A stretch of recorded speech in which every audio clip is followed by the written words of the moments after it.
Hello friends, आज मैं बताऊंगी आपको सैजल कुर्ते की कटिंग एंड स्टिचिंग। तो बने रहना फुल वीडियो में। वीडियो आज की आपके लिए बहुत ही यूज़फुल होने वाली है।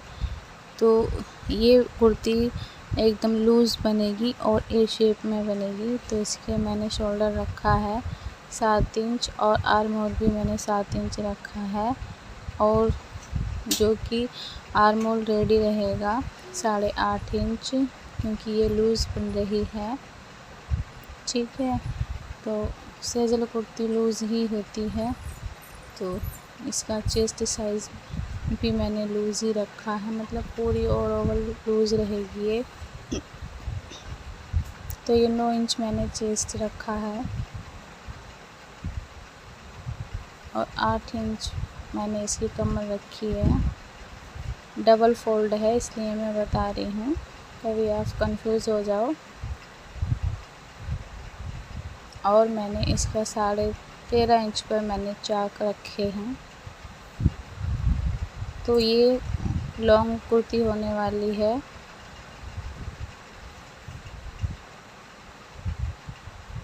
एक्स्ट्रा 2.5 इंच का मार्जिन लेकर मैंने कट की है।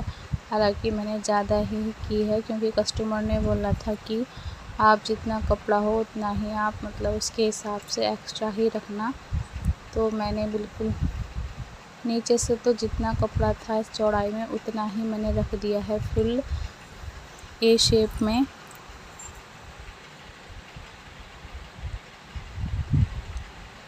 जितनी इसकी चौड़ाई थी उतना ही रख लिया है। और मैंने गले की चौड़ाई रखी है 3 इंच, और बैक नेक की जो मैंने गहराई रखी है वो 3 इंच रखी है, चौड़ाई भी और गहराई भी। ठीक है, तो बैक नेक हमें डीप नहीं बनाना है। तो इसकी कर लूँगी कटिंग।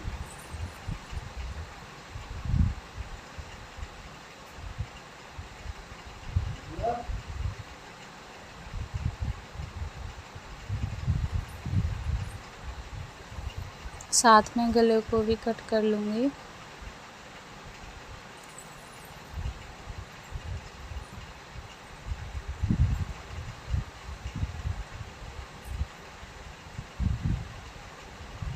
तो ये बैक पार्ट मैंने पहले कट किया है। ये रहा फ्रंट पार्ट के लिए मैंने बिल्कुल प्रिंट से प्रिंट मिलाकर मैंने इसको अच्छे से सेट कर लिया है। कटिंग करने से पहले एक बार आप सेट कर लें, और प्रिंट से प्रिंट मिलना चाहिए, नहीं तो बिल्कुल भी अच्छा नहीं लगता। तो इस तरीके से मैं इसको ही रख कर इसकी भी कटिंग कर लूँगी।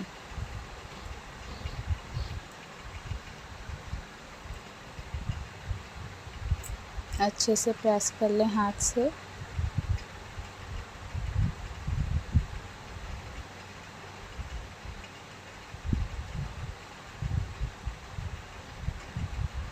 बिल्कुल हमें इसी के अकॉर्डिंग कट करना है, इसी के बराबर।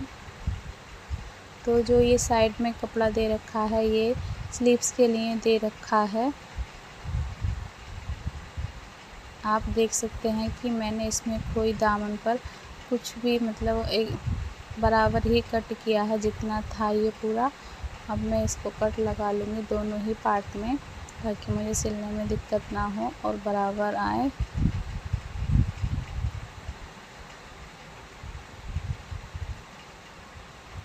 फ्रंट पार्ट की गले की मैं कटिंग बाद में करूँगी, क्योंकि मुझे इसमें पैच दे रखा है। तो वो पहले मैं पैच अटैच करूँगी, उसके बाद ही कट करूँगी। ठीक है, ये है फ्रंट पार्ट की कटिंग। इसकी भी मैं गहराई जो है कट कर लूँगी। कट मैं बाद में करूँगी, फ़िलहाल तो ये रही स्लीव्स भी मतलब इसमें मुझे जोड़ लगाना पड़ेगा, क्योंकि जो है इसमें पूरी 20 इंच की कस्टमर को स्लीव्स तैयार चाहिए थी, और चौड़ाई भी नहीं थी इतनी, तो लंबाई तो थी, लेकिन मैंने ये एक स्लीव्स में 2 पार्ट में मैंने कट की है, आप देख सकते हैं। तो मोहरी रखी है 7 इंच। ठीक है, और आर्म होल तो 8.5 इंच है ही, और 2.5 इंच मैंने मार्जिन लिया है, लेकिन मोरी के साइड मैंने 1.5 इंच मार्जिन लिया है। तो ये देखिए बिल्कुल ऐसा लग रहा है कि बिल्कुल सीधी सीधी कट की है मैंने, लेकिन कस्टमर की डिमांड के अकॉर्डिंग इसी तरीके से ये कट होगी।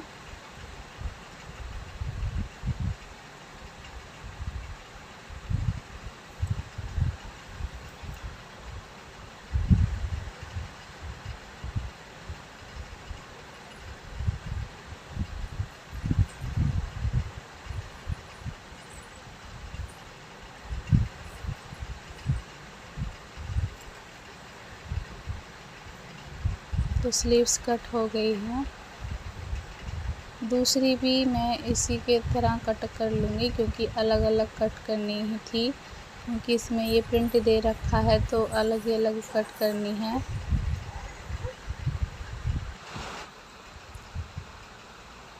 तो दोनों स्लीव्स कट हो गई हैं। इसमें मुझे आप देख रहे होंगे दोनों साइड किनारी है। तो ये देखिए ये दे रखा है पैच, इसको मैं पहले फ़ोल्ड कर लूँगी ताकि मुझे लगाने में दिक्कत ना हो। तो पहले मैं फ़ोल्ड कर लूँगी, बाद में कुर्ते में अटैच करूँगी फ्रंट पार्ट में, ठीक है। तो ये फ्रेंड्स आप देख रहे होंगे कि ये मशीन पे ये चेंज क्यों हो गया है। तो मैं आई थी अपने मायके, तो ये अर्जेंट ही मुझे देना था सिल के, और घर भी जाना था, तो मैं घर ही ले गई थी। बस इतनी ही देर रुकी जब तक ये कपड़े सिले थे मैंने। तो जब भी मैं अर्जेंट कपड़ा मुझे सिलना होता है और मुझे मायके जाना होता है, तो मैं साथ ही ले जाती हूँ सिलाई का भी।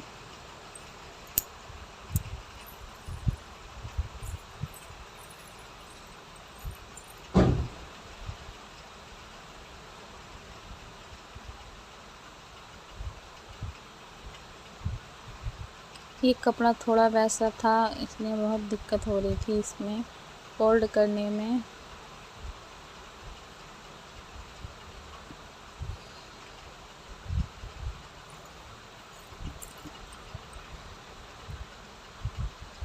अब इधर से तो ज़्यादा है, उधर से कम था, तो बहुत ही दिक्कत हो रही थी इसको फोल्ड करने में।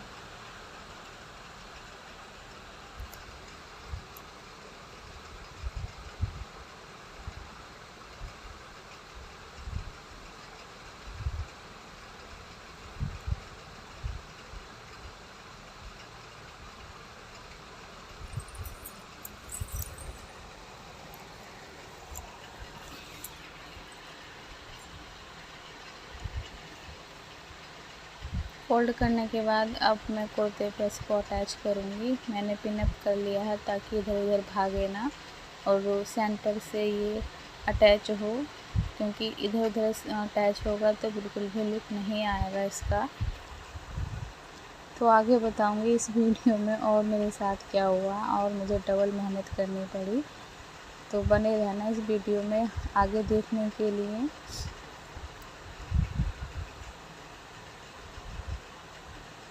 ये बिल्कुल भी अच्छा इस तरीके से नहीं लग रहा था, मुझे भी अच्छा नहीं लग रहा था, क्योंकि जैसा कुर्ते में दे रखा था ऐसा मतलब लुक बिल्कुल भी नहीं आ रहा था इसमें।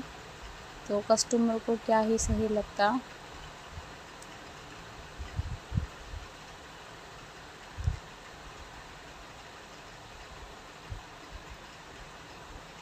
इस तरीके से ये लगाने से बिल्कुल भी अच्छा नहीं लग रहा था। तो आप देखना आगे वीडियो में, बने रहना कुछ नया सीखने के लिए। मैंने भी इस वीडियो में कुछ नया ही सीखा था, आपको भी कुछ नया सीखने को मिलेगा।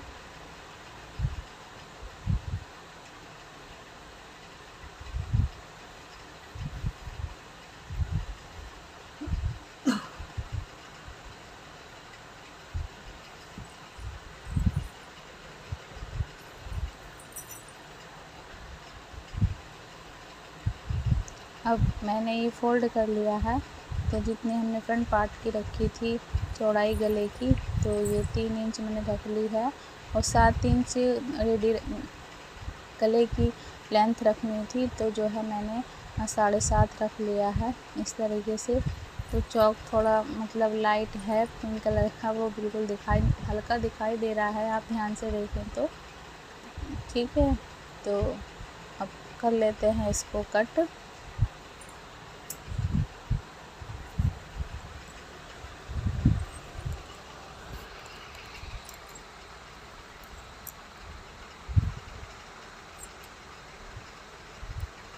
अब मैं ये कट करने के बाद एक सिलाई लगा लूँगी ताकि ये पैच वाला जो है ये इधर उधर ना हो और बराबर आए, क्योंकि हमें पट्टी भी लगानी है तो आगे पीछे होगा तो बिल्कुल सही नहीं लगेगा। तो इस तरीके से और एक पट्टी मैंने कट की है फ्रंट पार्ट के लिए भी और बैक पार्ट के लिए ही मैंने दोनों और एक पट्टी ही लगाई हैं। तो इस तरीके से ये पट्टी लगा लेंगे।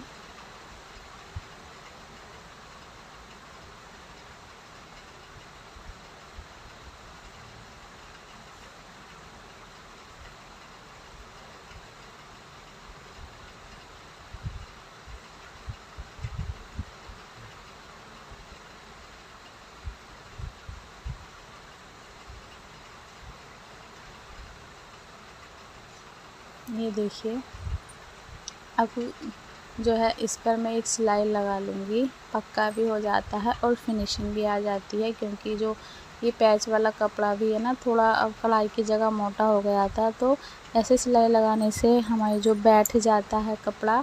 ठीक है, अब बैक पार्ट की मैं ये नेक रेडी कर लूँगी पट्टी लगाकर।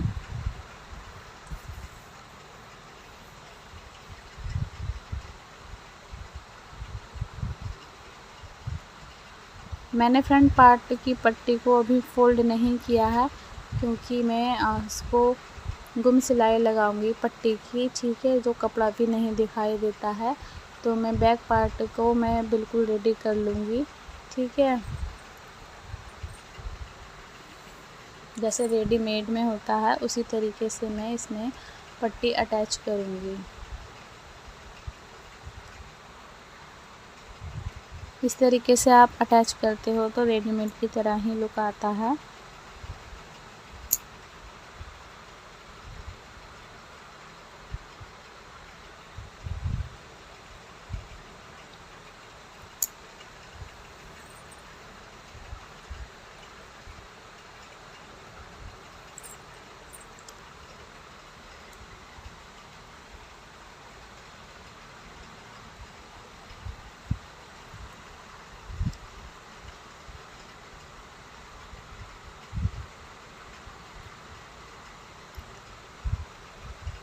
तो ये देखिए, इस तरीके से अब ये शोल्डर ज्वाइन कर लूँगी मैं। आपने मेरी पहली वीडियो में भी देखा होगा, मैं इस तरीके से ही ज़्यादातर शोल्डर ज्वाइन करती हूँ। ठीक है, गले पे एक्स्ट्रा मार्जिन नहीं दिखाई देता है, नहीं धागे निकलते हैं और बिल्कुल फिनिशिंग के साथ रेडी होता है और अच्छा भी लगता है।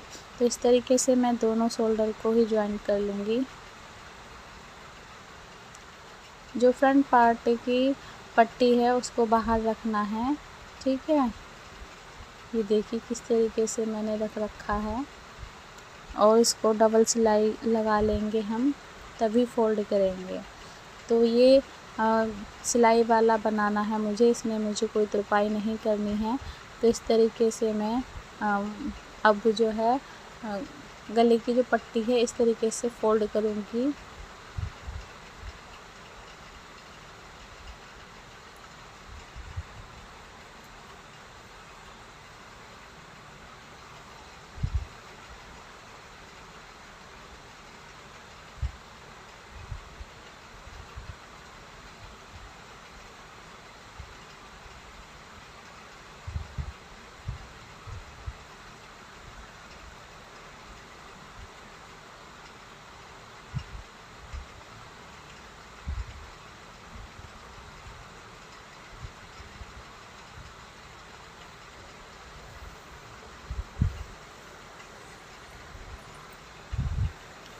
पट्टी फोल्ड होने के बाद अब हम कर लेंगे इसमें फिटिंग नहीं, सॉरी, तो ये फ्रेंड्स स्लीव्स हैं जो कि मुझे जो इसमें जॉइंट लगाना था, ठीक है। तो मैंने इस पर ऊपर से कोई सिलाई नहीं लगाई है क्योंकि ऐसी सिलाई दिखाई दे रही थी, तो मैंने ऐसे ही रहने दिया है। इससे मतलब जॉइंट हमने लगाया है ये पता नहीं चल रहा था सिलाई ना लगाने से। तो ठीक है, इस तरीके से ये जोड़ भी लग गया है और चौड़ाई भी इसकी हो गई है। तो कटिंग करते हुए भी बहुत इसमें दिक्कत हुई थी क्योंकि फ्रेंड्स इसका जो ये प्रिंट है ये बहुत ही मिसमैच हो रहा था। अब इसको ये किनारे से फोल्ड कर लेंगे।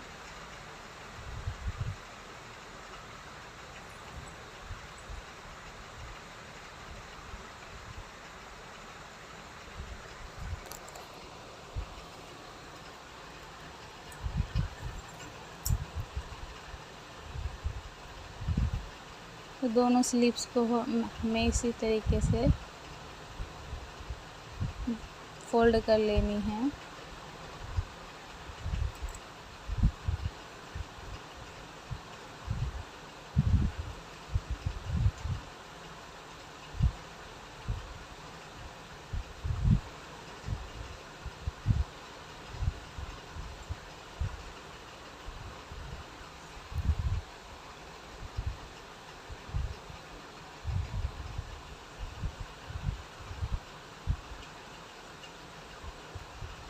ये देखिए, प्रेस कर बिल्कुल भी पता नहीं चलेगा कि इसमें हमने जोड़ भी लगाया है या नहीं। तो अब कर लेते हैं स्लीव अटैच। इस बात का ध्यान रखें कि शोल्डर का जॉइंट और ये स्लीव्स का जॉइंट बिल्कुल बराबर ही आए, ठीक है। नहीं तो बिल्कुल भी अच्छा नहीं लगेगा, वो आगे पीछे जॉइंट आएंगे। तो इस बात का ध्यान रखें स्लीव्स लगाते हुए, या तो आप हाफ हाफ करके अटैच करें। मैं तो पहले ही इसको इस तरीके से बैठा लेती हूँ नाप के, तभी मैं ऑल राउंड स्लीव्स अटैच करती हूँ। तो दोनों स्लीव्स को ही इसी तरीके से अटैच कर लेंगे।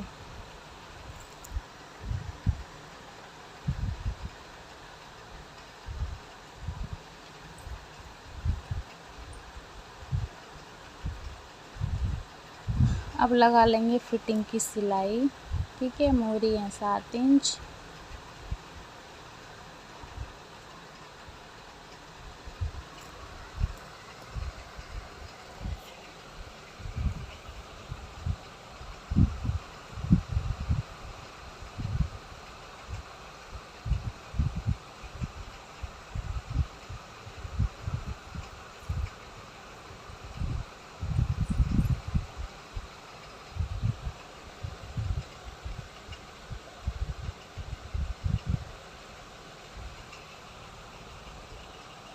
फिटिंग की हम डबल सिलाई ज़रूर लगा लें, इससे पक्का भी हो जाता है, ठीक है। चाक से भी, और डबल सिलाई तो लगानी ही चाहिए हमें।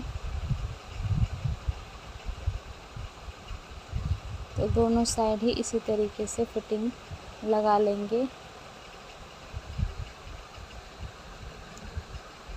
अब चाक फोल्ड कर लेंगे जैसे नॉर्मल कुर्ती में हम करते हैं फोल्ड, ठीक है। ये ए शेप है तो इस बात का ध्यान रखें, हमें एक इक्वल कपड़ा फोल्ड करना है। ये नहीं कि नीचे जाके चौड़ा है तो नीचे जाके थोड़ा चौड़ा फोल्ड कर दें, तो इस बात का ध्यान रखना है, ठीक है। तो नीचे भी ये दामन पर पैच दे रखा था, तो इसको भी मैंने अटैच करके पहले ही रख लिया है। तो ये है इसका सिलने के बाद लुक, जो बिल्कुल भी अच्छा नहीं लगा।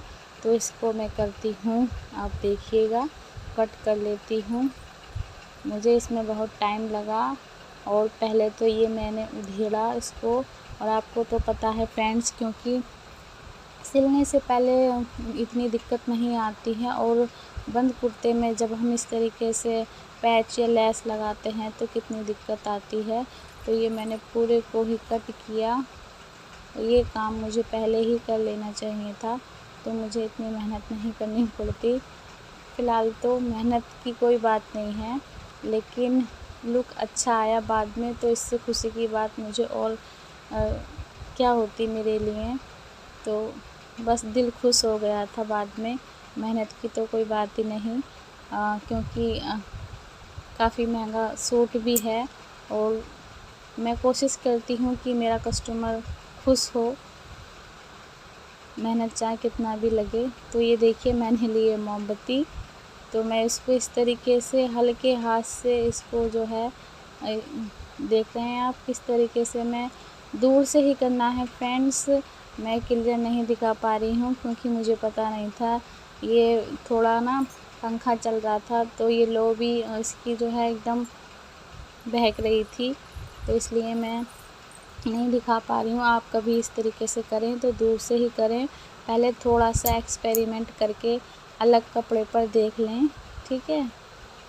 तो ये भी मैंने भी पहली बार ये ट्राई किया है, तो आप भी करके देखें और इसका रिज़ल्ट भी बहुत अच्छा मिला। तो कहते हैं ना कभी कभी मेहनत भी हमारी रंग लाती है। हमें नया कुछ सीखने के लिए इससे मुझे कुछ सीखने को भी मिला। इस तरीके से एक्स्ट्रा जो हमारा कपड़ा है वो इस तरीके से इस फिनिशिंग के साथ बनकर रेडी हो रहा है। ये जहाँ ये कपड़े की गहराई है वहाँ थोड़ा सा हल्का खींच लें, हल्का सा ही, ज़्यादा नहीं भाई। और इस बात का ध्यान रखें कपड़े का भी, अगर मैं ये काम अटैच करने से पहले कर लेती तो ज़्यादा अच्छा होता, पर कोई नहीं, गलती करके कुछ सीखने को मिला। तो इसका फ्रेंड्स फाइनल लुक बहुत ही अच्छा था। और फ्रेंड्स आपको मेरी वीडियो ये कैसी लगी कमेंट बॉक्स में कमेंट करना, लाइक एंड सब्सक्राइब करना। अगर मेरे चैनल पर नए हो तो बेल आइकन प्रेस करना, जिससे आपको मेरी हर वीडियो देखने को मिले। तो यह है इसका फाइनल लुक। तो मिलते हैं नेक्स्ट वीडियो में। Thanks for watching my video.